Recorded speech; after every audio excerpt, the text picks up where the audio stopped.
الرحمن الرحیم۔ امید کرتا ہوں تمام اسٹوڈنٹ خیر و عافیت سے ہوں گے۔ آج کی اس ویڈیو میں ہم جو سبق پڑھنے جا رہے ہیں حفاظت و تدوین حدیث، یعنی حدیث کو کیسے لکھا گیا اور اس کی کیسے حفاظت ہوئی دور اول میں۔ تو اس چیپٹر کے اندر آج ہم M C Qs, short questions اور لانگ کوسچنز اور تمام ہیڈنگز کہ لانگ کوسچن آپ نے کیسے لکھنا ہے، ساری چیزیں آج ہم اس ویڈیو میں سمجھیں گے اور پڑھیں گے۔ تو آپ نے ساتھ اینڈ تک رہنا ہے، مشکل الفاظ کی بھی ریڈنگ دیکھیں گے کہ مشکل الفاظ کا کیا مفہوم ہے، اور لاسٹ تک ویڈیو تک رہنا ہے۔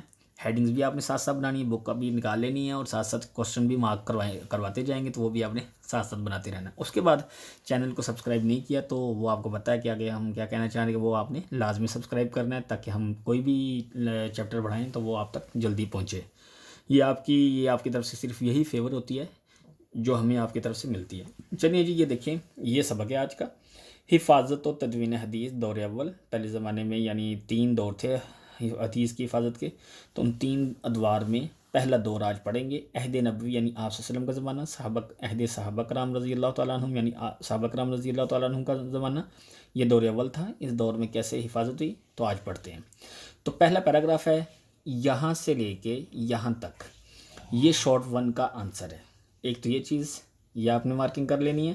اس کے بعد ہیڈنگ آپ بنائیں گے، جیسے آپ لانگ کوسچن لکھنا ہے تو ظاہر سی بات ہے آپ نے ہیڈنگ تو بنانی ہوتی ہے۔ یہاں پر آپ ہیڈنگ بنائیں گے حدیث کا معنی اور مفہوم اور اقسام، حدیث کا معنی اور مفہوم اور اقسام، یا آپ یہاں پر یہ بنائیں حدیث کا معنی اور اقسام۔ چلیے یہ دیکھیں، نبی کریم صلی اللہ علیہ وسلم کے قول، فعل اور تقریر۔ قول سے مراد کیا ہے؟ قول کہتے ہیں آپ صلی اللہ علیہ وسلم کی باتوں کو جو آپ صلی اللہ علیہ وسلم نے فرمایا ہو۔ اس کے بعد فعل کیا ہے؟ فعل ہے کہ آپ صلی اللہ علیہ وسلم نے جو کام کیا ہو۔ اور تقریر سے مراد ایک تقریری حدیث ہے، وہ کیا ہے وہ بھی دوسری لائن میں ہم پڑھ لیں گے۔ اس کو حدیث کہا جاتا ہے۔ اور آپ صلی اللہ علیہ وسلم کے فرمان کو، یہاں سے تو انہوں نے معنی بتایا ایک مفہوم کی قسم میں، یہاں سے اب اقسام ہے۔ یہ پہلی قسم ہے، نمبر 1 لکھ دیں یہاں پہ۔ آپ صلی اللہ علیہ وسلم کے فرمان کو حدیث قولی، آپ سے پوچھا جا سکتا ہے حدیث قولی کسے کہتے ہیں، تو آپ کہیں گے آپ صلی اللہ علیہ وسلم کے فرمان کو۔ اسی طرح عمل کو حدیث فعلی، یہاں پہ آپ نمبر 2 لکھیں گے، 2 حدیث فعلی کہا جاتا ہے۔ اس کے بعد نمبر 3 آپ یہاں پر لکھیں گے، ٹوٹل 4 ہے۔ یہ تیسری آپ نمبر 3، آپ صلی اللہ علیہ وسلم کے سامنے کسی صحابی رضی اللہ تعالیٰ عنہ نے عمل کیا اور آپ صلی اللہ علیہ وسلم نے اس پر خاموشی اختیار فرمائی ہو تو اس سے حدیث تقریری کہتے ہیں۔ اب یہاں پر آپ نے نمبر 4 لکھنا ہے، جس حدیث میں مفہوم اللہ تعالیٰ کی طرف سے ہو اور الفاظ نبی کریم صلی اللہ علیہ وسلم کے ہوں تو اس کو حدیث قدسی کہا جاتا ہے۔ اب اس کے بعد ہم نیکسٹ پیراگراف دیکھیں تو نیکسٹ پیراگراف کے اندر حدیث مبارکہ قرآن مجید کی تفسیر و تشریح، یہاں سے آپ ہیڈنگ بنائیں گے حدیث کی اہمیت، کہ حدیث ہمارے لیے اہم کیوں ہیں، ٹھیک ہے۔ تو اب دیکھیں کہ اس پیراگراف کے اندر آپ کو بتائیں گے کہ حدیث ہمارے لیے کیوں ضروری ہے۔ مشکل الفاظ کو بھی ہم پڑھ لیں گے ساتھ ساتھ، ٹھیک ہے، کہ احادیث مبارکہ قرآن مجید کی تفسیر اور تشریح ہے۔ پہلی اہمیت تو یہ بتا دی کہ قرآن کو سمجھنے کے لیے حدیث کی ضرورت پڑتی ہے۔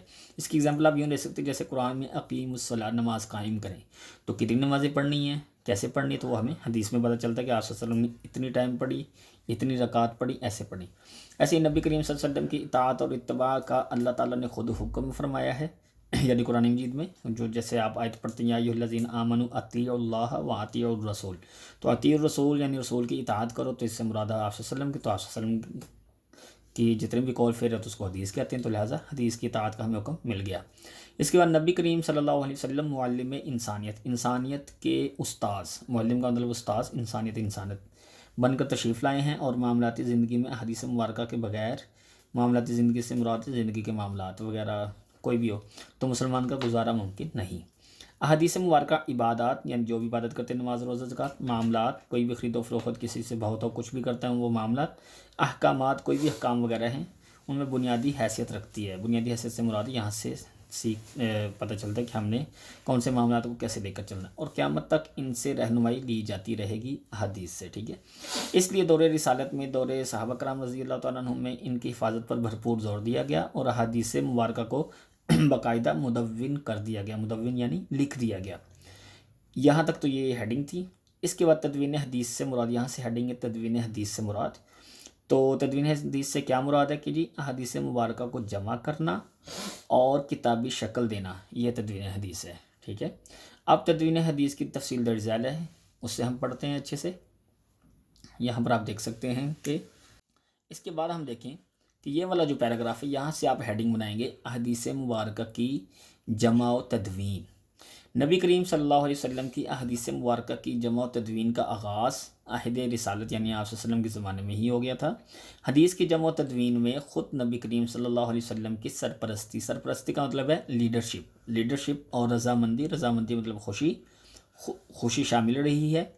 اور سرپرستی لیڈرشپ سے مطلب کیسے کہ آپ صلی اللہ علیہ وسلم بھی فرماتے تھے اس حدیث کو ایسے لکھیں اور اس حدیث کو ایسے لکھیں۔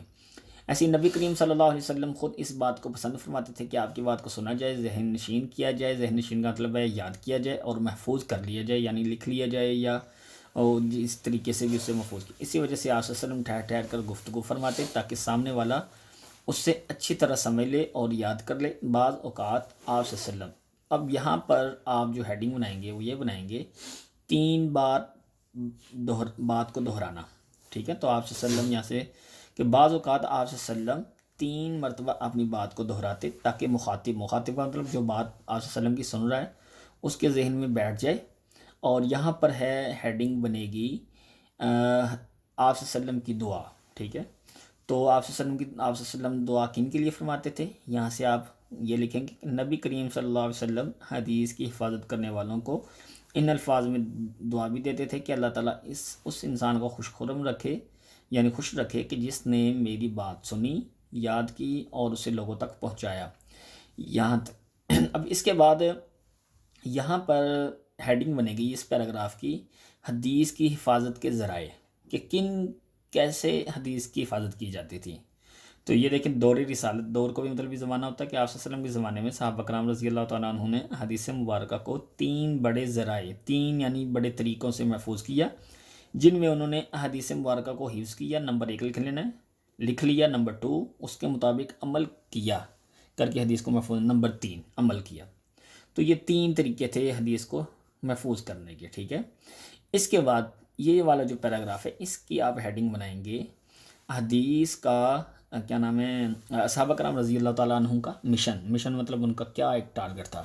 اچھا یہاں پر ایک شارٹ کوسچن رہ گیا، یہ دیکھیں شارٹ کوسچن جو ہے کہ آپ سے پہلا تو ہم نے مارک کروا دیا، دوسرا ہے کہ دور نبوی میں حدیث کی حفاظت کے 2 ذرائع لکھیں، تو یہ اس کا آنسر ہے۔ دور رسالت میں صحابہ کرام یہاں سے لے کے یہاں تک شارٹ 2 کا آنسر ہے۔ اس کے بعد ہم اس پیراگراف پر تھے کہ رسول اللہ صلی اللہ علیہ وسلم نے صحابہ کرام رضی اللہ تعالیٰ عنہ کی حوصلہ افزائی فرمائی کہ وہ آپ صلی اللہ علیہ وسلم کے فرامین کو یاد رکھنے کے ساتھ ساتھ تحریری صورت میں محفوظ بھی کرے۔ تحریری کا مطلب ہے لکھنا، اور فرامین فرمان کی جمع یعنی آپ صلی اللہ علیہ وسلم کے اقوال جو بھی کہی بات۔ چنانچہ آپ صلی اللہ علیہ وسلم کی زندگی ہی میں حدیث نبویہ کو کتابی شکل میں محفوظ کرنے کا سلسلہ شروع ہو گیا تھا۔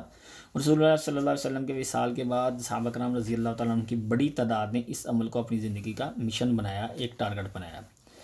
اس کے بعد نیکسٹ پیراگراف پر ہم آئیں تو اس میں آپ کو بتائیں گے کہ آپ صلی اللہ علیہ وسلم کے خطوط مبارک کہ جو آپ صلی اللہ علیہ وسلم نے اپنے دور میں مختلف بادشاہوں کو بھیجے، دعوت اسلام دی، تو اس میں یعنی کہ وہ خطوط آج بھی گواہی کے طور پر موجود ہیں کہ جس میں دعوت دی گئی تھی دین اسلام کی۔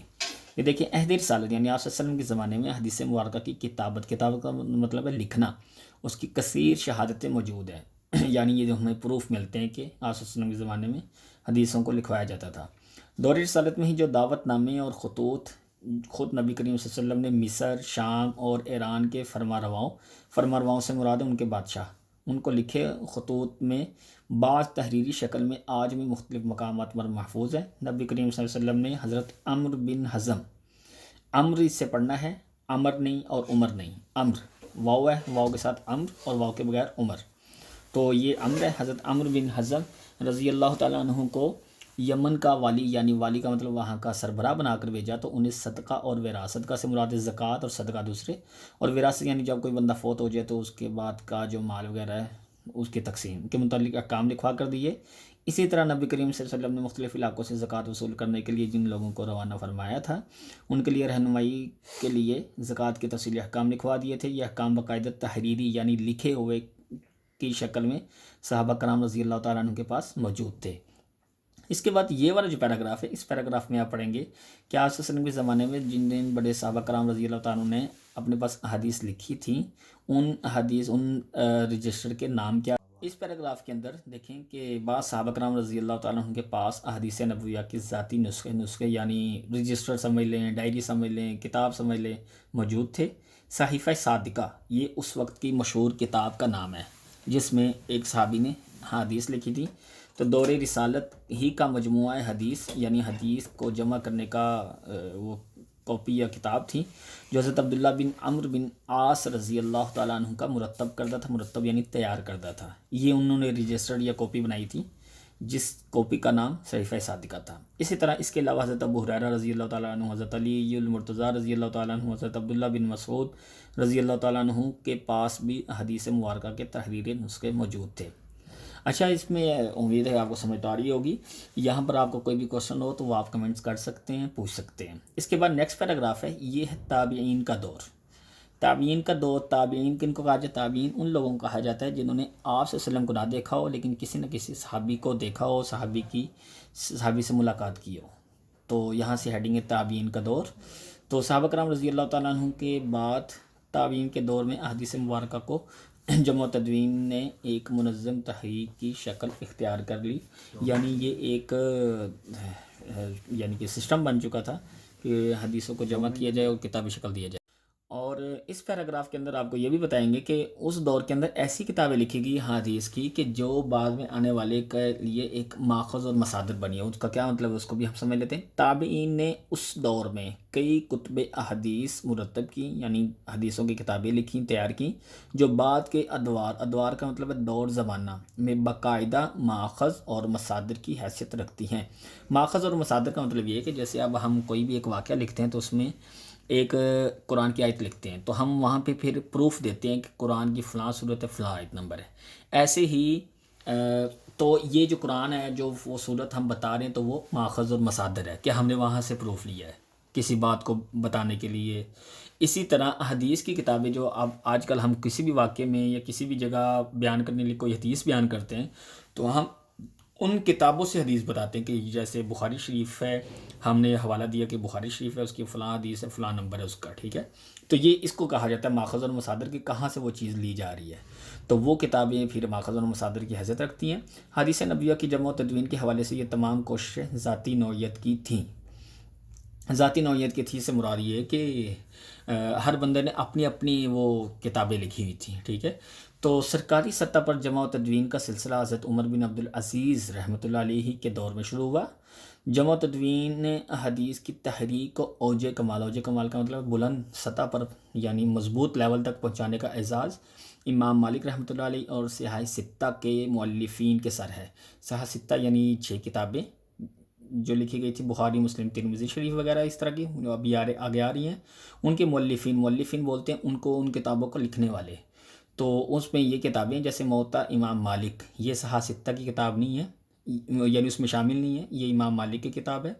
اور صحاح ستہ کی کتابیں یہاں سے شروع ہوں گی۔ یہاں پہ نمبر 1 لکھنا آپ نے، صحیح بخاری نمبر 1، مسلم 2، ترمذی 3، سنن ابی داؤد 4، سنن نسائی 5 اور سنن ابن ماجہ 6۔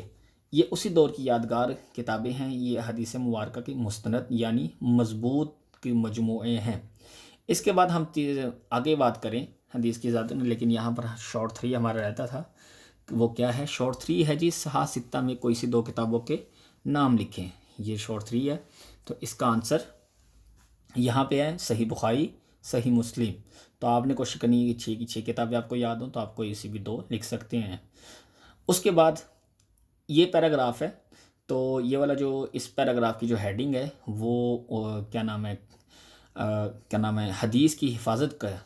تو حدیث کی حفاظت کا تو جمع و تدوین کے یہاں پر ہم ہیڈنگ بنائیں گے بلکہ بچے کہ امت کا اجماع، کہ امت کا اتفاق کس بات پر ہے؟ تو امت کا اتفاق اس بات پر ہے کہ حدیث نبوی کی جمع و تدوین کے ذرائع میں حفظ اور کتاب حفظ یعنی یاد کرنا، کتابت لکھنا کے بعد تیسرا ذریعہ امت میں سنت نبویہ کا عملی طور پر جاری ہونا ہے، یعنی عمل بھی کرنا اس پر، جس کا حکم قرآن مجید میں موجود ہے۔ پوری امت کا اس بات پر اتفاق ہے قرآن مجید کے بعد حدیث مبارکہ ہی ہدایت اور رہنمائی کا ذریعہ ہے۔ تو آپ یہ دیکھ سکتے ہیں کہ قرآن مجید میں حدیث کی طرف اشارہ ہے کہ آپ حدیث پر چلیں، جیسے اللہ تعالیٰ نے قرآن مجید میں ارشاد فرمایا، جس کا ترجمہ ہے وما آتاکم الرسول فخذوہ، کہ جو کچھ رسول اللہ علیہ وسلم تمہیں عطا فرمائے اس سے لے لو، وما نہاکم عنہ فانتہوا، اور جس سے تمہیں منع فرمائے اس سے رک جاؤ۔